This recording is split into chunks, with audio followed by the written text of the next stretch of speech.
First Timothy chapter 2 and verse 11, it reads, "Let the woman learn in silence with all subjection, but I suffer not a woman to teach, nor to usurp authority over the man, but to be in silence. For Adam was first formed, then Eve, and Adam was not deceived, but the woman being deceived was in the transgression." All praise to the Most High, Yahweh, by Hashem Yahushai, by Hashem Kakwadaj, and double honor to the apostles and elders of Great Millstone. Shalom to the hopeful elect. It's your brother Atazawan from the Great Millstone here in St. Louis. We're going to dive into a lesson, and this lesson will really be a lesson where, once again, this is, you're going to see why. I'm going to insert a clip here that's going to be about 9 minutes long. You got to kind of bear with it. All right, and it's from this, I guess you would call it a podcast, Kendra G, all right, with this woman who doesn't understand what marriage is, okay, because I believe that that's a podcast for singles, if I'm not mistaken. I've never watched it, just ran across the clip, all right, or the clip was actually passed down to me. And this is, when you watch it, you'll see why the prophets and the teachers and the men of the Lord tell you women to just shut the hell up, because you don't know what you're talking about. All right, and you'll see once you watch the clip, and some of you women, particularly, you Negro women, okay, you don't know when enough is enough. And when you learn something, you learn just enough to be dangerous, all right? And that's what you're going to see in this clip. Nothing but confusion, but I don't want to spoil it. You go ahead and watch the clip, all right? And then we'll be right back.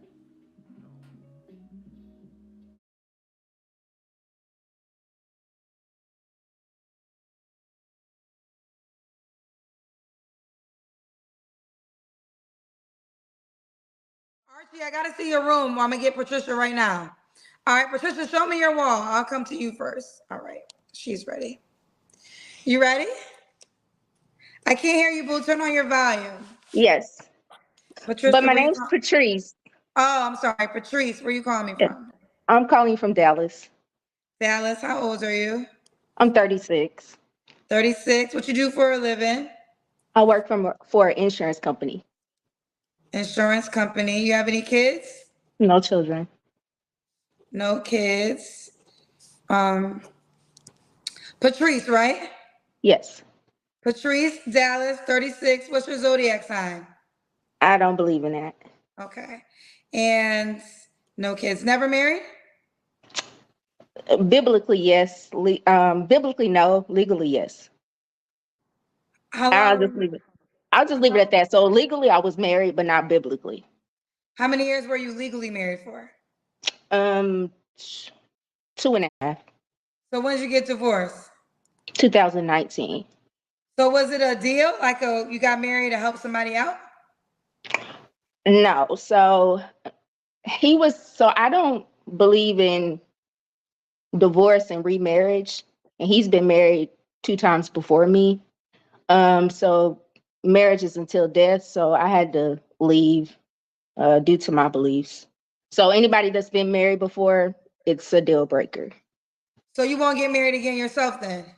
No, I will, because I've never been married before outside of him. That's why I say biblically I wasn't married.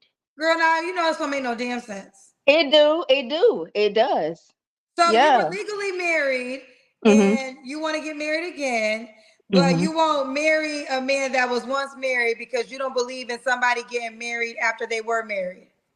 Right. It's until death. So if you go out and marry someone. But honey, but you were married and you got divorced for whatever reason. So I'm not here to challenge why you got divorced, but you essentially wouldn't even marry yourself. You are the person you're talking about.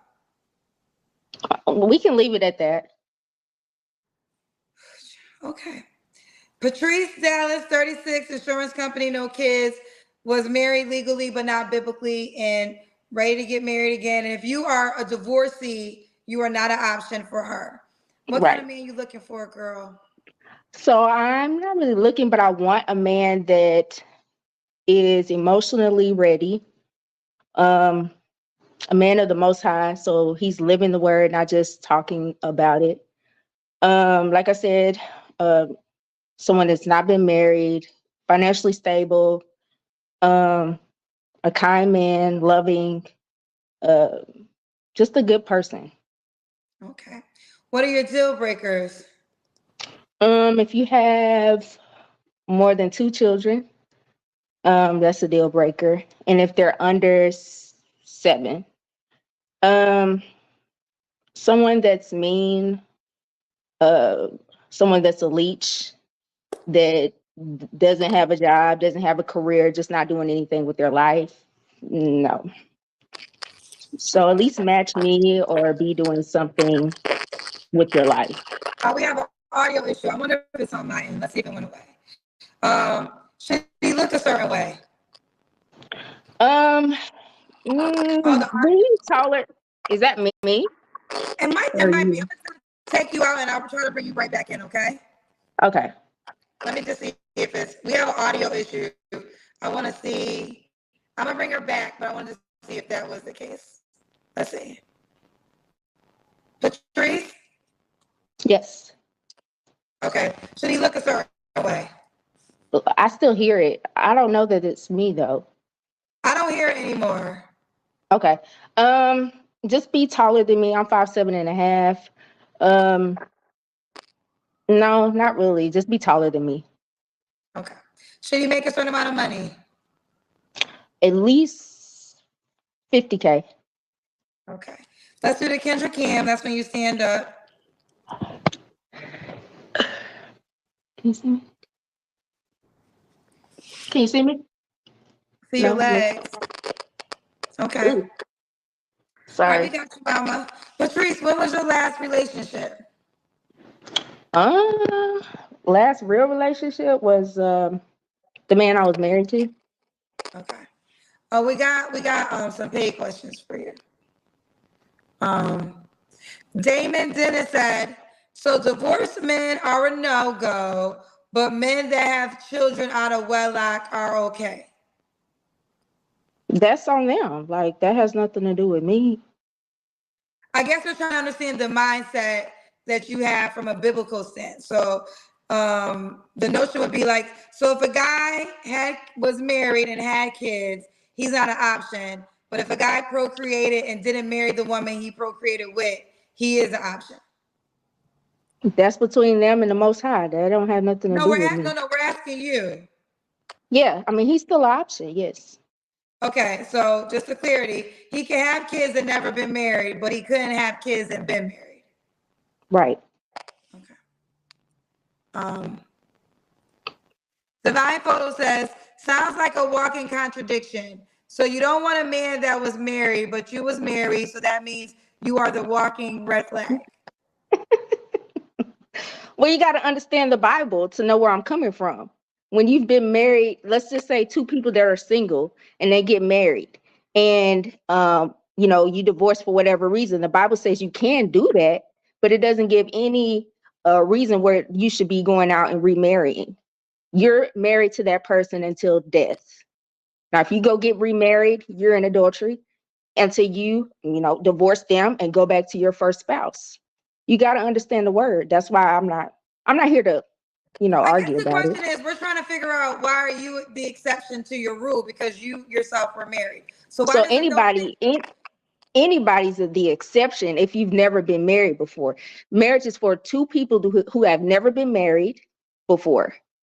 That's what Right. marriage is Okay, for. Patrice, we understand that, but I guess what we're trying to understand is because you were once married yourself. So it's It like the wasn't thing. biblical though. So could a man be like you? Could he say he was married, but it wasn't biblical? Is he an option? Yes, he can. If he's never married prior to the one that he married, let's just say for instance, me. I was never married prior to the man that I was married to, right? He was married 2 times before me, so I was his third marriage. So therefore, he's still married to her biblically. Just because you go out and get remarried again, that doesn't make that marriage null and voided. You're still married to that person. But a lot of people don't see it that way. So should a man think you're still married to him since he was your first husband? He wasn't he wasn't mine. He never belonged to me. He still belonged to his first spouse. Okay, so let me ask you this. When you got married to him, you didn't know he was married previously twice before? I did know. However, I didn't come into, listen though, I knew, but I didn't come into this knowledge until after we married. So when I knew that it was wrong, I got out of it. Is that why you got a divorce? Yes. Okay, so y'all were married, and then when did you get the knowledge that he's still married biblically to his first wife? This was probably in 2018, 18, 17. Were you in church when I mean, I'm just wondering, how did you get the information? Yeah, I was in church, but I was praying about it too. So it was just something that I was struggling with. And, once I came into the knowledge, I just knew that I needed to get out of it. I wasn't going to just stay in it just because. No. Okay. So I'm learning. I'm trying to learn from your point of view. So you're saying you were never biblically married because your husband was an ex-divorcee. Right. Yes. And his first spouse is still living. Now, has she been, passed on? He has the right to go remarry. But while she's still living, no, she belongs to him and he belongs to her. Okay. Okay. All right, so we're back, right? And what a bunch of utter nonsense, the so-called black woman, the Negro woman is just totally destroyed in her mind, all right, and doesn't understand what scripture is. So we're going to get some scriptures based on marriage and what marriage is. They think that marriage is about having a certificate or a license, if you will, from the city, the county, the state, all right, that says you and this man have taken up together, and now that you all are a couple by the state. Okay, but that's not what it is biblically. Now she tried to claim that she wasn't. How did she put that? She was only married one time, but never married biblically, or some nonsense like that. All right, in which you women are not supposed to divorce your husbands anyway. All right, that was never granted to you. Okay, and we'll read just one scripture that goes into Abraham with Hagar. All right, where Hagar had to leave. You see, so the woman really, and I presume that woman that young woman is a Yah Israelite of some type. Okay, not having an understanding of the truth of the scriptures. Okay. So anyway, let's just dive into this. We got several scriptures to get into. Lord willing, this won't be much longer. All right, so let's just jump to it. Here you see Isaac marries Rebecca.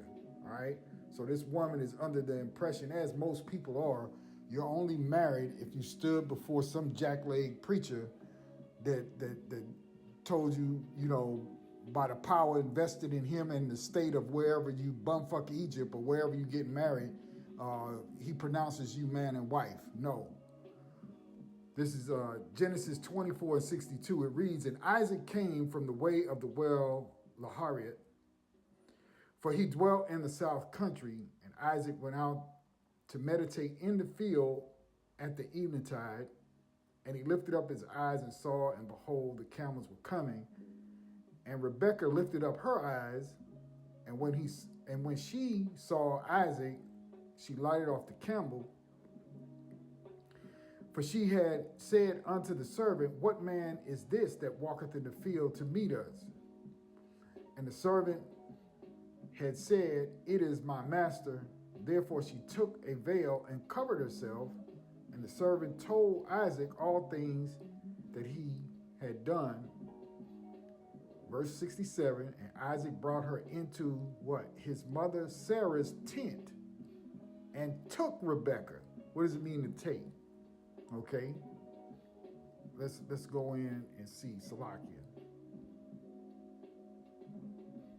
We're going to jump in here real quick.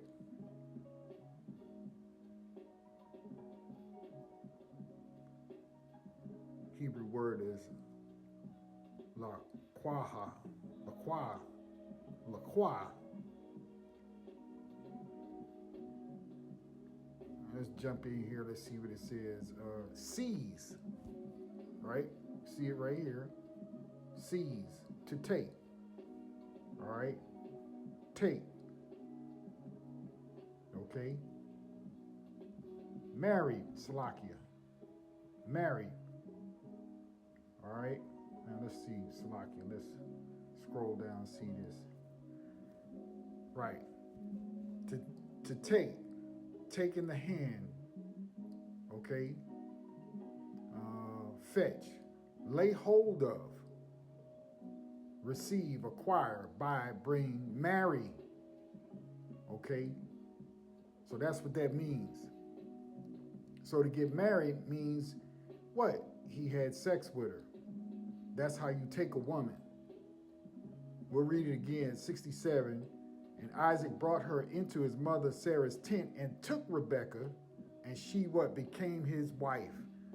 That's how you get married, through sex. Sex is marriage. And he loved her, and Isaac was comforted after his mother's death. You see? So it has nothing to do with whether you sign a piece of paper with two witnesses and so on. All right? Let's go over here, and then because she tried to make like, well, that man, if she was actually the man's third wife, and you know we're in Babylon the Great, so all these women have been taken anyway, most of them before you get to them, okay? Which is another topic altogether, all right? But if that were the case, he had two other women, and then her, she would just be his third wife, all right? Let's go over here to 1 Kings 11:1, and it reads, But King Solomon loved many strange women, together with the daughter of Pharaoh, all right, which was, you know, he had many wives, women of the Moabites, Ammonites, Edomites, Zidonians, and Hittites, which are Hamite nation people, okay? And some, you see so-called white people, right? Edomites, Ammonites, so-called Japanese, Moabites, so-called Chinese. Okay. Verse 2, of the nations concerning which the Lord Yahweh said unto the children of Israel, ye shall not go in, what? Into them, meaning don't have sex and children with them. Neither shall they come in unto you, for surely they will turn away your heart after their gods. Little g, okay, so their idolatry. Solomon clave unto these in love, and he had 700 wives, princesses, and 300 concubines, which are lesser wives, wives of another nation, okay, or other nations, right, other than Israelite women. And his wives turned away his heart. For it came to pass when Solomon was old that his wives turned away his heart after other gods. And his heart was not perfect with the Lord Yahweh, his power, as was the heart of David his father. For Solomon went after Ashtoreth, the goddess of the Zidonians, and after Milcom, the abomination of the Ammonites. These are false deities, false gods. And Solomon did evil in the sight of the Lord Yahweh, and went not fully after the Lord, and did Salaki, as did David his father. Then did Solomon build in high place for Chemos, the abomination of Moab, and the hill that is before Jerusalem, and for Molech, the abomination of the children of Ammon. And likewise did he for all his strange wives, which burnt incense and sacrifice unto their gods. And the Lord was angry with Solomon, because his heart was turned from the Lord, Yahweh power of Israel, which had appeared unto him twice, and had commanded him concerning these things, that he should not go after other gods, but he kept not that which the Lord Yahweh commanded. So why did I read all of that? I read that just to say that King Solomon had many, many women, many wives, concubines, and he didn't get punished by the Lord later on. He was Yahushua, but that again is another story. But the point is that the women wasn't the problem. It was the fact that he built these altars and sacrificed unto their gods, right? He followed other gods other than Yahweh. You see, so the women didn't have anything to do with it. It was what they were doing and what they believed that he followed after. All right. So not that he had 1,000 women. You see, because in this punk ass society we live in, which it ain't good for a man now to have more than one woman, deal with more than one woman. If he can do that, all right. But if brothers deal with more than one woman, that's up to them. That's to their strength, all right. But I said all that to say that it was permissible, all right, for men in ancient times to have more than one wife. All right. In fact, let's drop down. Let's do this. Let's go down to here. We have what? Jacob, right? And just in the overview, it said Jacob had 2 wives, which is not true. He had 4, but they name them here: Leah, Rachel, right? And his maidservants was Zilpah and Bilhah, right? So he actually had 4. Okay. So that's easy. Salakia. We'll get into the story here in just a second. Now let me pop back up. Y'all forgive me here. And let's go, because she was talking about the fact that once she came into the knowledge, she divorced her husband, right? Saying that he was still married to his first wife, who was still alive. Well, that had nothing to do with it, That had nothing to do with it. And then you hear in her voice her pride and shit, because all of a sudden all these men. Now here you are on a dating podcast, and you got all these stipulations for a man to meet, to meet your standards. But here you are. What you don't know is that you get ready to make yourself an adulteress. Right, in more ways than one, because she probably was already one anyway. But that's neither here nor there. Let's just get into the scriptures here concerning a woman, all right, and according to the law, all right, if she be married, all right. So this is Romans 7:1, and it reads, "Know ye not, brethren, for I speak to them that know the law, how that the law hath dominion over a man as long as he liveth. For the woman which hath an husband is bound by the law to her husband so long as he liveth." So technically, I don't know, what was her name? Patrice? Something of that nature. You still married, considered a wife to that man. All right. So anyway, so long as he's alive, okay. For the woman which hath an husband is bound by the law to her husband so long as he liveth. But if the husband be dead, she is loose from the law of her husband. Right. So in other words, really, let's just not think about the men that came before him, because she said she was with 2 other people, right? So let's just, for argument's sake, get rid of them and just say to the one that you actually married. Let's put it that way. All right. Hell, you still bound to him. Okay. So then, if while her husband liveth, she be married to another man, she shall be called an adulteress. Right, here you are on a dating doggone podcast trying to find somebody that'll fit your bill, and that will make you an adulteress, because that husband that you say you divorced is still alive, right? And she had it twisted, okay?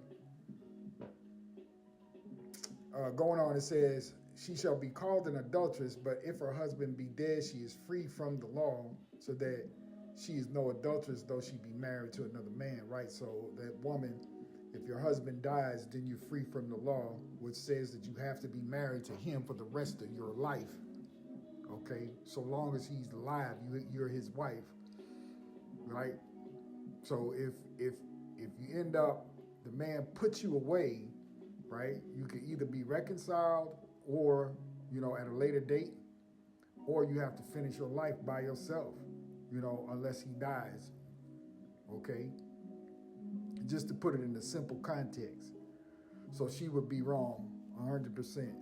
And like I said, this is why we tell you women to just shut up, because you don't know what you're talking about. This is 1 Corinthians 7 and 10. And it reads, and unto the married I command ye, not I, but the Lord, let not the wife depart from her husband. Right? So you're not supposed to leave your husband. All right? But, and if she depart, let her remain unmarried. You see it? Let's read it again, verse 11. But, and if she depart, let her remain unmarried, or be reconciled to her husband, and let not the husband put away his wife. See? So you have to come back. Right? Now, it'd be best if you didn't put her away, you know. But, you know, we're in Babylon the Great, so things ain't like in the ancient world, you know, and we're not in rulership, all right? But this is the way this wicked society is run, okay? Women just divorce their husbands, take half of their wealth, you know, when they didn't work for a damn thing, you know, and so on and so on, all right? But anyway, getting back to the scripture, it reads in verse 12, but to the rest speak I, not the Lord. If any brother hath a wife that believeth not, and she be pleased to dwell with him, let him not put her away. Right? So you got a wife that may not believe you, let's say your brother in his truth, you know, working on your righteousness, so on and so forth. You know, a woman may not agree with what you believe in, but nonetheless, she still love you and want to be with you, and you still love her, then stay together. Okay? Verse 13, and the woman which hath a husband that believeth not, and if he be pleased to dwell with her, let her not leave him. Right? So vice versa. Same thing. You know, you still love each other. You still want to deal with each other, even though you have a different understanding of scripture, let's say. You know, there's no reason for you all to split. Okay? Going on to 14, it says, for the unbelieving husband is sanctified by the wife, and the unbelieving wife is sanctified by the husband. Else were your children unclean, but now are they holy. But if the unbelieving depart, let him depart. A brother or sister is not under bondage in such cases, but the Most High hath called us to peace. For what knowest thou, O wife, whether thou shalt save thy husband, or how knowest thou, O man, whether thou shalt save thy wife? But as the Most High hath distributed to every man, as the Lord hath called everyone, so let him walk. And so ordain I in all churches. Right? So basically in order. You got to be in order. And, you know, whatever the strength is, whatever the situation is, whatever the condition is, make that best decision, okay, on how to deal with each other. Whether you want to deal with each other, you know, do so. If it can't be done, then okay, well, you got to part ways. If she want to leave you, let her go on and go. All right? You see? Now, let's go over here because we know that there is a condition, okay, in which, you know, Yahweh Shai said that is applicable for divorce, right? This is Matthew 5 and 31, and it says, it hath been said, whosoever shall put away his wife, let him give her a writing of divorcement.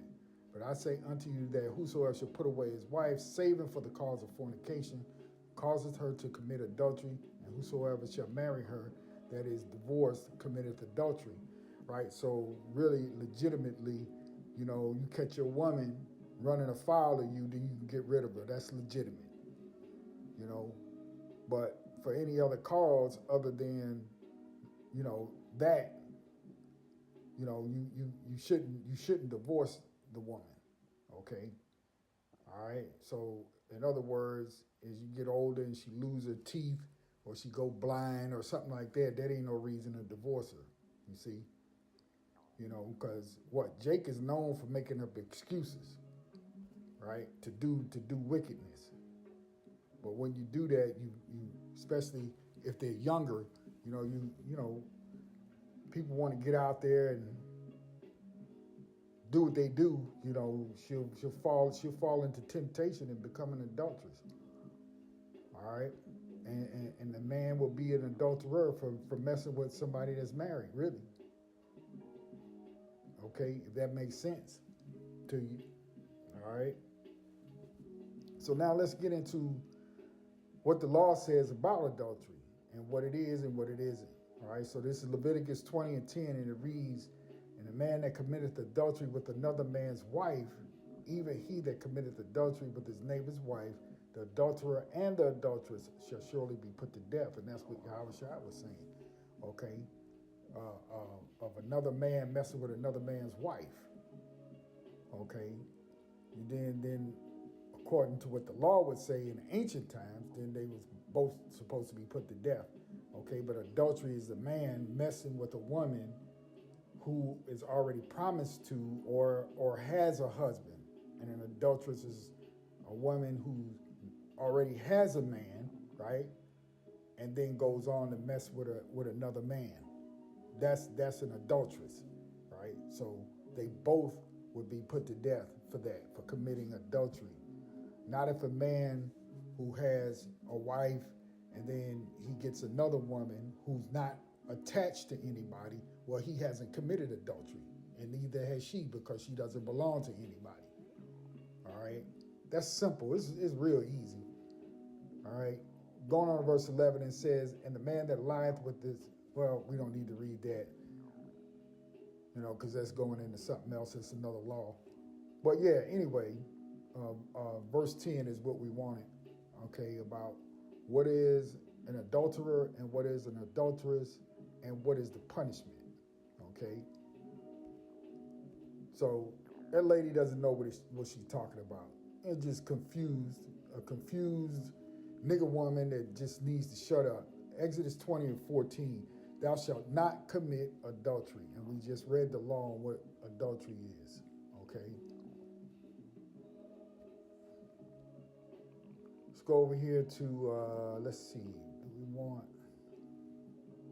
let's go read these stories here, all right, on Jacob, all right, because Jacob had 4 wives, as we saw, which was legal.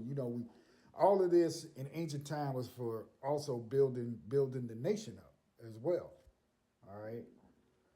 This is Genesis 30 and 1, and it reads, "And when Rachel saw that she bare Jacob no children, Rachel envied her sister and said unto Jacob, Give me children, or else I'll die. And Jacob's anger was kindled against Rachel, and he said, Am I in the Most High's seat, stead, who hath withheld from thee the fruit of thy womb? And she said, Behold, my maid Bilhah, go in unto her," right? Meaning, go have sex with her. "And she shall bear upon my knees, that I may also have children by her." You see?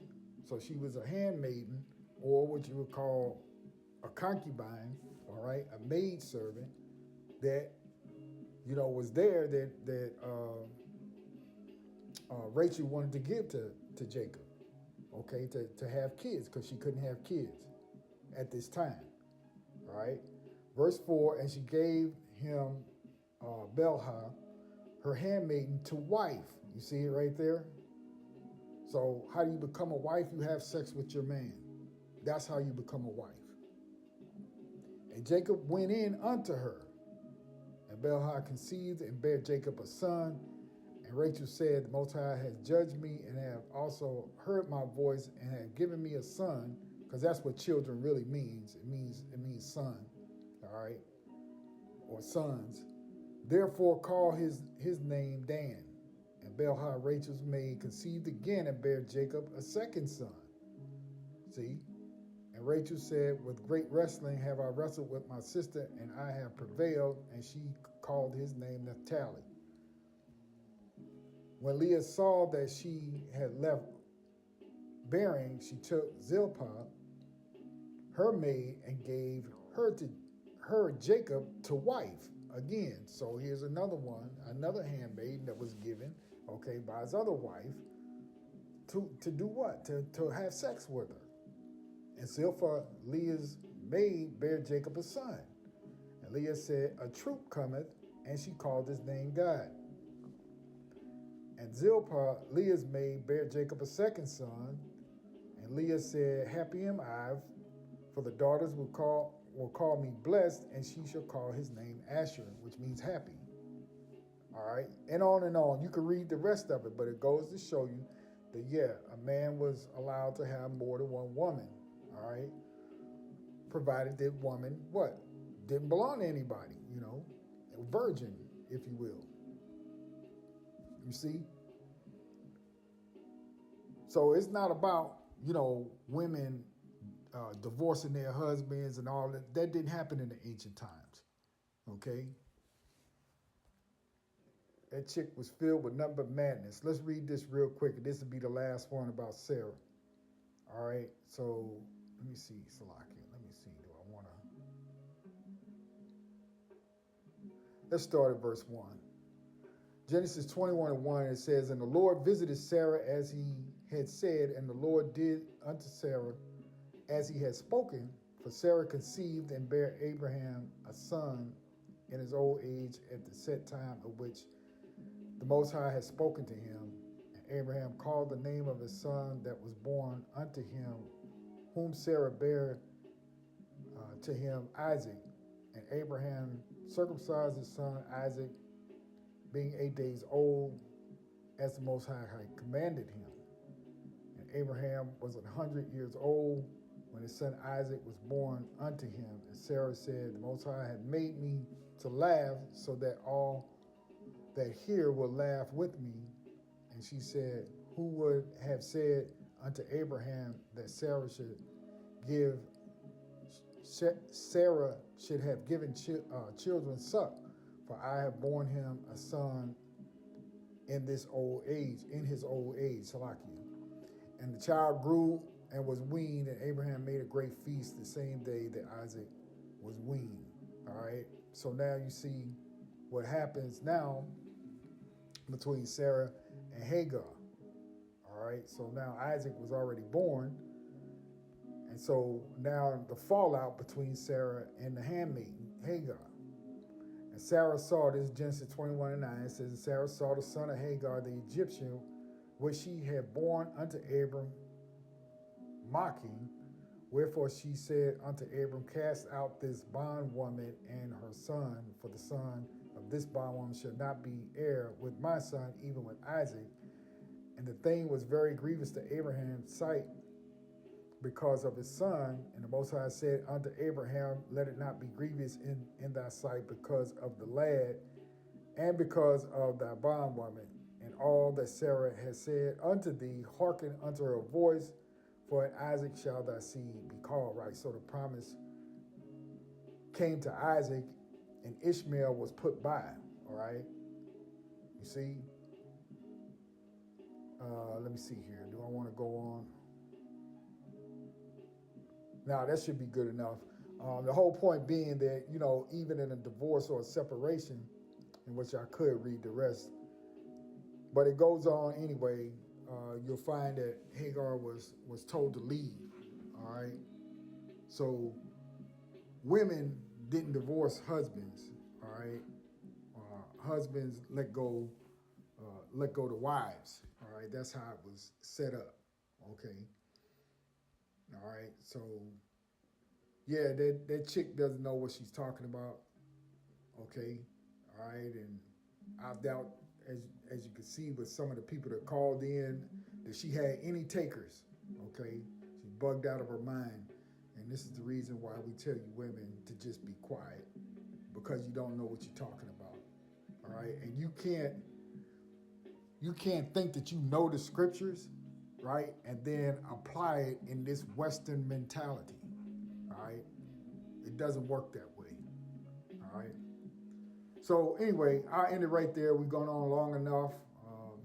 Lord's will, it wasn't too boring, but just when I saw that, I just had to make a video on it. All right. So, you women out there, be quiet. All right, because you don't know what you're talking about. Lead a teaching to the men, as the scriptures say. All right. So that we end the lesson right there. All praise to the Most High, Yahweh, by Shem Yahweh Shai. Shalom.